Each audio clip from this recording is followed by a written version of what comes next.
Ok, so, je m'excuse, en français. Un autre sujet, donc, comme je viens de dire,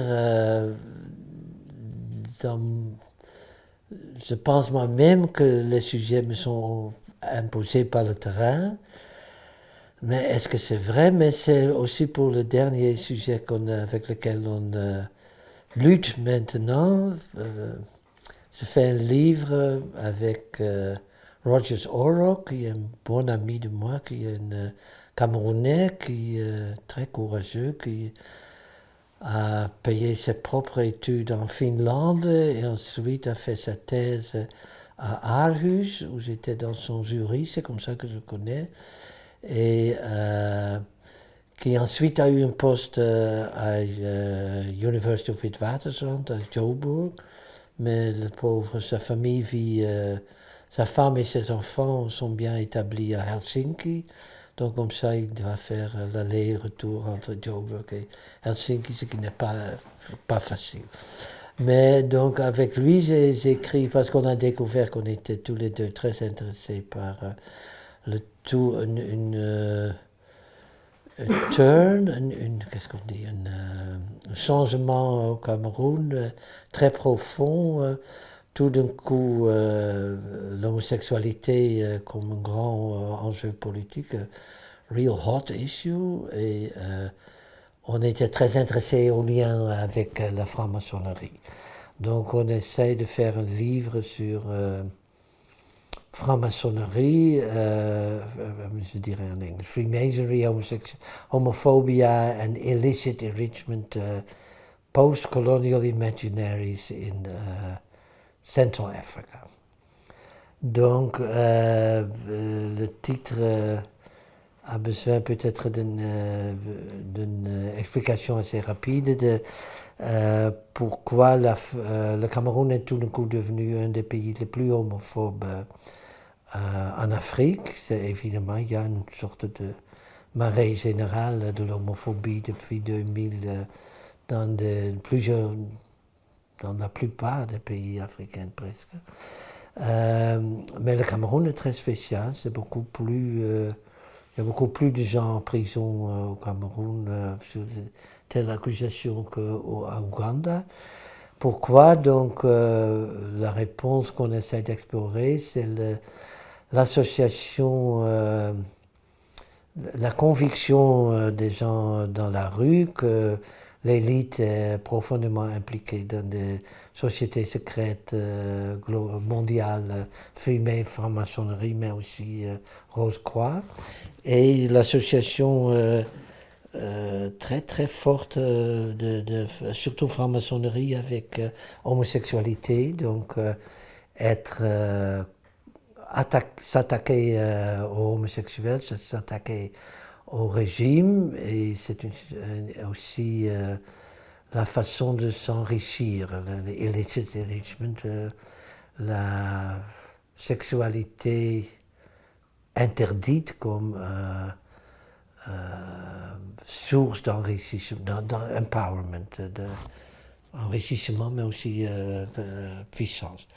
Donc là, c'est un œil qui nous intéresse beaucoup, je crois que c'est assez usant, mais c'est difficile à l'expliquer. Donc peut-être la réponse reste tout de même remonter dans l'histoire, mais aussi dans le quotidien, ce qui se passe dans la quotidiennité. La raison pourquoi ce sujet devenait vraiment un sujet urgent, et donc je dois dire que j'aime travailler sur des sujets qui sont des enjeux pressants, on dit, enjeux pressants dans la société que tu étudies. Donc je crois que Bon, on peut choisir. Moi, j'ai pas tellement l'esprit théorique. Si je travaille pas sur un problème que je reconnais dans la vie quotidienne, dans la société concernée, je me sens mal à l'aise. Si, si je dois donner des conseils aux générations futures des anthropologues, prendre un sujet qui est vraiment, qui vit, un problème qui vit dans la société où tu travailles, ça donne d'inspiration et ça rend plus facile. C'est aussi le ramasser d'informations devient plus dangereux ou devient plus tendu, mais c'est aussi quelque chose. C'est tout de même, ça vient automatiquement. C'est très difficile. Par exemple, maintenant au Cameroun, l'homosexualité est partout, tout le monde en parle, et donc l'information est là à ramasser.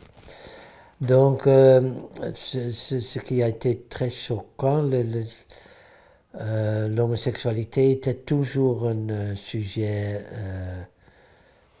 compliqué. Donc,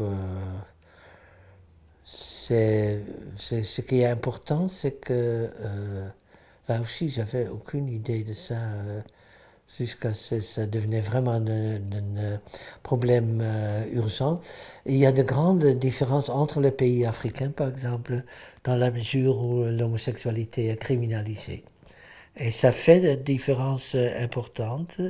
Et ce qui est assez étonnant, c'est que, par exemple, c'est pas du tout que les pays plus progressistes ou plus modernes sont plus permissifs, au contraire. Donc, par exemple, la République centrafrique, l'homosexualité n'est pas criminalisée, tandis que au Cameroun, c'est même pas en Côte d'Ivoire, mais au Sénégal aussi.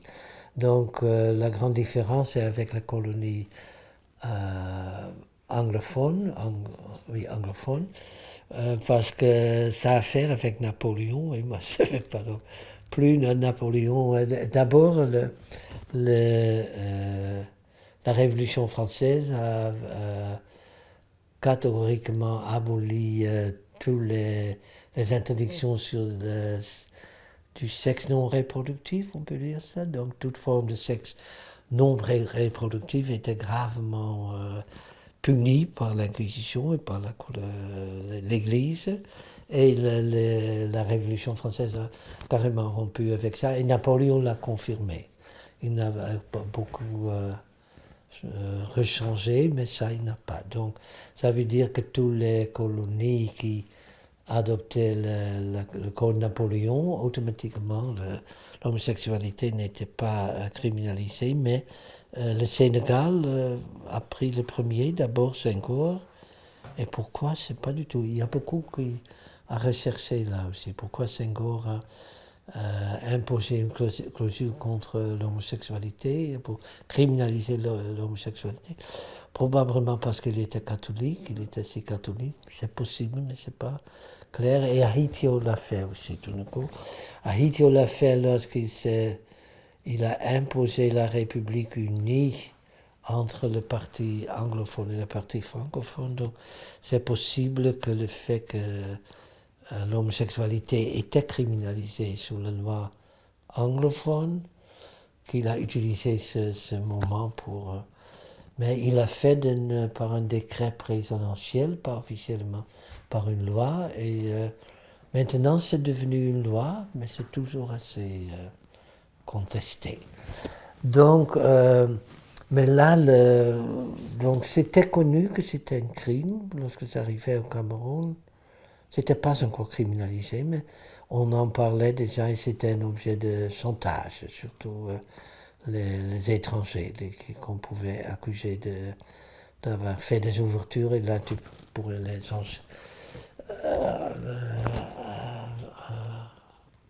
drag, tous les amener chez les gendarmes et là ils devaient payer, je ne sais pas quoi exactement. Donc c'était un sujet problématique, mais c'était aussi, moi je ne crois pas du tout. Maintenant il y a beaucoup d'anthropologues qui font de l'Afrique précoloniale, une sorte de Paris de sexualité libre, je n'y crois pas du tout. Il y a certainement toujours eu des niches, mais c'était toujours caché aussi. C'était toujours, il y avait des niches spéciales, mais il y avait aussi, bon, toujours, mais en tout cas, il ne faut pas, qu'est-ce qu'on dit, rendre l'époque précoloniale trop belle. Si on peut, bon, c'est pas bien formulé, mais je commence à devenir fatigué. Donc, qu'est-ce qu'on dit? Il ne faut pas glorifier peut-être l'époque précoloniale. Là, il y a, autour de ce sujet, il y a toujours l'introduction des tensions, des ambiguïtés. En tout cas, au Cameroun, ça n'a jamais été vraiment un grand sujet. C'était là, donc fallait être prudent. On dit maintenant que par exemple, SN Niek, Sibylle Niek, qui peut s'appeler SN, c'est une Sciences Po plutôt, qui, en Amérique, elle dit que dans les années 90, il y avait beaucoup d'ouverture et qu'il y avait des interviews, qu'il y avait une sorte d'intérêt général. 90, c'est le moment où la culture de global gay culture, la culture gay globale, mondiale, se fait voir partout au monde. Et là, apparemment, il y avait un certain intérêt, mais ça reste à étudier aussi. S'il y avait vraiment des bars, on dit qu'il y a des bars, mais les bars gays au Cameroun, c'est toujours, c'est juste fermé lorsqu'on y arrive, c'est fermé par un rafle policière. Donc, est-ce que ça existe? C'est toujours. Mais en tout cas, il y a eu un changement très très rapide, ce qui on doit encore mieux analyser pourquoi.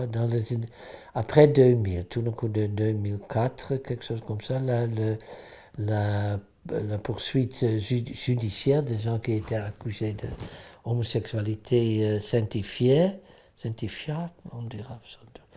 Et mais ça a été le grand moment a été que le début 2006 que des journaux hollandais, des journaux camerounais commençaient à publier tout le coup des listes des homosexuels prominents.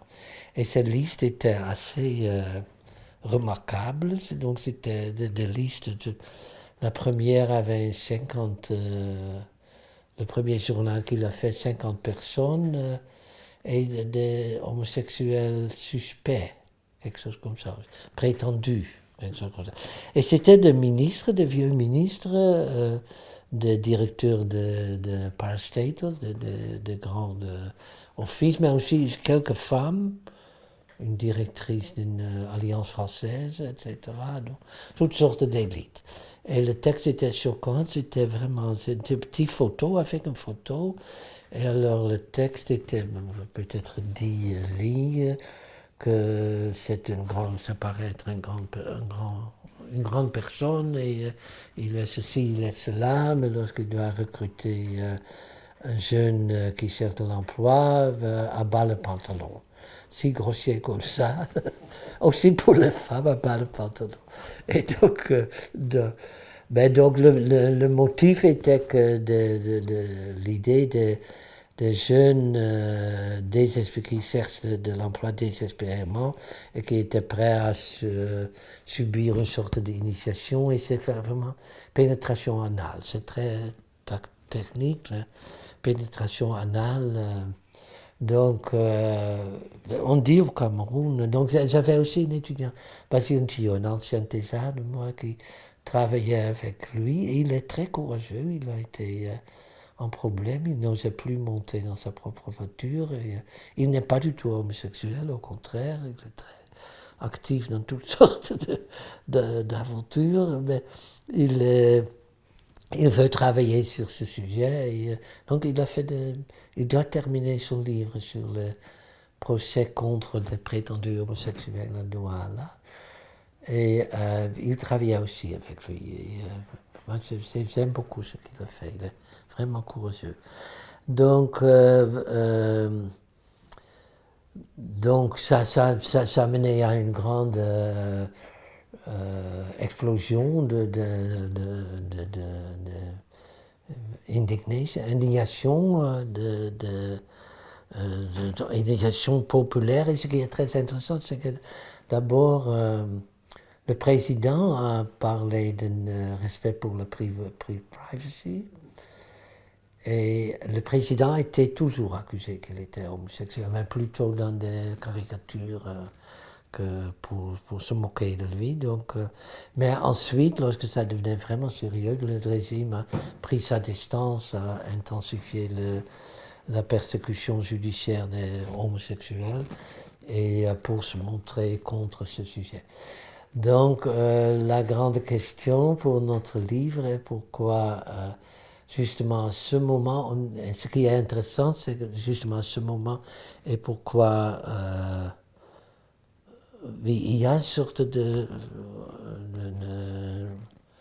tourner le bouton, qu'est-ce qu'on dit oui, tournant, oui, il y a vraiment un tournant, et pourquoi à ce moment. Donc, une indication est qu'il y a eu un sermon de Noël de Archbishop, l'archevêque de Yaoundé, fin 2005, juste avant la première liste, où il s'est attaqué à l'élite camerounaise, c'est ce motif qu'on faisait subir les jeunes qui cherchaient de l'emploi, toutes sortes d'initiations secrètes et homosexuelles. Et ça doit avoir été une occasion spéciale. Rogers a fait des interviews avec des gens qui étaient là, où l'archevêque était sur le pupitre et tous les leaders camerounais, le président, et tout le monde était là sur le premier banc. Et donc, et là c'est intéressant parce que on parle beaucoup au Cameroun de la franc-maçonnerie parce que l'Église est tellement contre. Les missionnaires français ont toujours prêché contre la franc-maçonnerie, que tous les civil servants, tous les fonctionnaires étaient des francs-maçons et ça a à faire avec la loi sur la séparation État-Église, etc. Comment ça s'appelle Séparation Église et l'État. Non, il y a un mot. Je deviens fatigué. Je m'excuse. Bon, ben, c'est la loi de 1904. Hein? Laïcité. Oui, c'est ça. La loi sur la laïcité. C'est le même, ce que tu dis. Et donc, et il y a d'autres indices. Par exemple, au Cameroun, autrefois, franc-maçon était un mot pour homosexuel. Donc, moi, je me rappelle dans les années 70, maintenant, c'est plus un surnom, qu'est-ce qu'on dit donc, dans les années 70, lorsque je ne voulais pas, les filles libres de Yaoundé sont très agressives, et lorsque tu ne voulais pas d'elles, elles disaient toujours franc-maçon. J'ai dit pourquoi je suis franc-maçon, mais à cette époque, franc-maçon, quelqu'un m'a expliqué, oui, ça veut dire que tu es homosexuel. Maintenant, c'est plus si direct. On utilise PD ou d'autres mots, mais plus franc-maçon. Donc, ça a fait que Basile, par exemple, Basile Dio écrit sur les gens dans la rue parlent de PD de la République, donc on est gouverné par les PD, etc. Et donc, pour nous, ce qu'on essaie de comprendre, donc il y a ce triangle, franc-maçonnerie, homophobie, enrichissement, parce que c'est tout sur enrichissement matériel. Pourquoi ils sont tellement riches? Il y a ça c'est très fort au Gabon aussi, et bien à la fois Achille Bembe et Joseph Tonda écrivent sur ça l'anus comme source de richesse. Ce qui est vraiment, c'est un peu, et moi aussi c'était complètement, mais c'est vraiment là. Donc,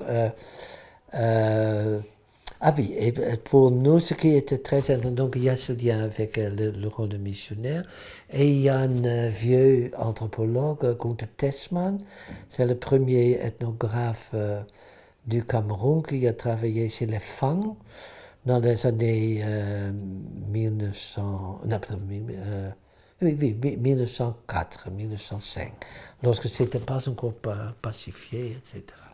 Et il écrit sur la sorcellerie de la richesse, c'est devenu une sorte de cas classique pour queer studies, pour les études queer, pour montrer qu'il y a toujours eu la homosexualité au Cameroun, c'est pas seulement colonial. Mais Tessmann, c'est une figure fascinante. Il décrit qu'il y a des children's stories, comme on dit, fairy stories, contes. Il y a des contes. Des contes de jeunesse, ou quelque chose, qu'on dit, sur ce qu'il appelle la sorcellerie de la richesse, qui est les rapports same-sex, entre hommes, anal, etc. Donc, ce qu'on essaye de développer dans le livre, mais il y a des problèmes énormes, c'est pourquoi c'est intéressant parce que d'abord, on a très peu écrit sur la franc-maçonnerie en Afrique, tandis que c'est très important, surtout en Afrique, non, pas surtout, aussi en Afrique francophone. Il n'y a pas de livre sur ça, tandis que c'est très important. Congo-Brazza, par exemple, on dit Sassou Nguesso. Il y a une étude sur Sassou Nguesso, bon, comment il s'appelle? Un Américain. Je n'ai pas retrouvé ailleurs. Et ce sont des recherches très intéressantes. Donc, il dit que Sassou Nguesso a seulement pu battre l'Isouba parce qu'il était d'une. Il y a deux grandes loges françaises qui sont très actives en Afrique. Le Grand Orient, qui est le plus vieux, qui est le Grand Loge, mais il y a aussi la Grande Loge nationale la Grande Loge nationale française. C'est important parce qu'il y a aussi loge de la France, mais la Grande Loge française. Il y a beaucoup, le Grand Orient est supposé d'être toujours à gauche et le Grande Loge nationale française est à droite. Et oui, c'est toute une histoire. Il faut suivre l'histoire de la franc-maçonnerie, est fascinant, et la façon donc comment ça s'est adapté aux circonstances africaines. Il y a par exemple, ce qui est très intéressant, c'est que à la fois Ali Bongo et Sassou Nguesso ont mis leur initiation comme grand maître de la loge locale sur YouTube. Tu peux le suivre sur YouTube. Et ce qui est encore plus intéressant, c'est que des Blancs, qui sont nettement des représentants de la Grande Loge nationale française, sont là pour fêter, pour célébrer, qui jouent un rôle essentiel dans le rituel. Tandis que j'ai trouvé aussi, il y a j'ai oublié, il y a un journal des francs-maçons qui est assez critique de l'intérieur, avec Sassou Nguesso sur la couverture, et la question est-ce que ça va pas nuire à notre loge si on continue à soutenir des criminels comme ça. Donc ça devient, mais on continue à le faire. Oh oui, là je dois aller vite. Et donc par exemple, grand débat entre les deux loges, c'est que la Grande Loge nationale française initie des présidents, des ministres dans une seule nuit. Tandis que pour la Grande Loge nationale, le Grand Orient, ça doit tout de même prendre différents stages. Il y a au moins trois initiations qu'il faut passer, là il y a encore d'autres. Donc la Grande Loge nationale française, qui a été dans un grand scandale financier aussi, est spéciale, mais c'est la loge, bon, pour aller vite, depuis Mitterrand, les francs-maçons sont vraiment entrés dans France-Afrique.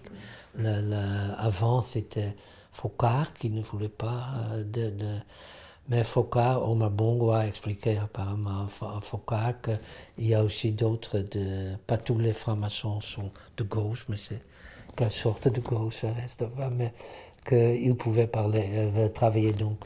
Lorsque Focard était avec Chirac, il a bien voulu travailler avec les grandes loges nationales françaises et c'est comme ça que Sassou Nguesso a gagné bon, c'est tout. Il faut revenir à l'intérêt du sujet sans doute. Ce qui est très très étonnant, c'est ça, oui, on en écrit que le lien avec l'homosexualité, c'est complètement absent au Congo-Brazzaville. De ce qu'on en sait, mais est-ce que c'est vrai? C'est très présent au Gabon, c'est très présent au Cameroun. Maintenant, c'est très présent au Sénégal aussi. Au Sénégal, beaucoup plus faible. Et Côte d'Ivoire, ça monte aussi. Et ça a beaucoup à faire avec l'histoire. C'est net que dans des pays anglophones, ça a été toujours beaucoup moins direct. Dans un pays francophone, en France, ça a été très très tenace aussi. Donc, ce qui m'intéresse beaucoup, c'est la conception du milieu à Paris, par exemple, le milieu, qui est une place de rencontre des formes alternatives, transgressives, sexuelles, mais aussi où les aristocrates rencontrent des bandits et des scandales financiers. Ça a été quelque chose comme ça. Mais c'est donc, pour revenir, donc dans ce thème, je vais toujours partir de la sorcellerie, qui est une sorte de sujet qui est toujours là, on ne sait pas. Et c'est donc mais ici ça revient tout de même, parce qu'évidemment la franc-maçonnerie et l'association fermée, les rencontres fermées, c'est une sorte de forme moderne de la sorcellerie avec ça rejoint beaucoup l'histoire, parce que ce qu'on essaye de montrer, c'est que ce qui est très étonnant, non, ça met trop loin. Il y a dans les rumeurs, parce que ça se passe tous dans les rumeurs, il y a Ojula, une figure essentielle dans la décolonisation du Cameroun, a été toujours attaqué par les vrais nationalistes. C'est seulement à partir de 2000 qu'on l'attaque comme homosexuel. Et maintenant, c'est une grande affaire de nouveau, le return, il est vraiment un retour d'Ojula qui est maintenant partout dans les journaux. Et maintenant, mais tout le coup 2000, c'est l'homosexualité qui est en jeu. Il aurait corrompu toute l'élite camerounaise, même Ahitio, même Biya, etc. Ils sont tous des petits d'Ojula. Donc pourquoi? Donc ça arrête bon, on en écrit beaucoup, ça a à faire avec l'ouverture d'Internet, la culture gay sur la télévision, avec la perte de... Ahitio avait une certaine idéologie, Biya n'a plus, c'est seulement un État qui survit, etc. Donc, c'est un sujet, bon, ça montre l'importance d'un regard historique, et ça montre aussi que l'anthropologie a quelque chose à dire sur des cadres plus larges. Le défi est de combiner une approche micro avec une perspective plus large. Donc, mais le livre n'est pas fini, donc ça reste. Donc c'est un travail en progrès.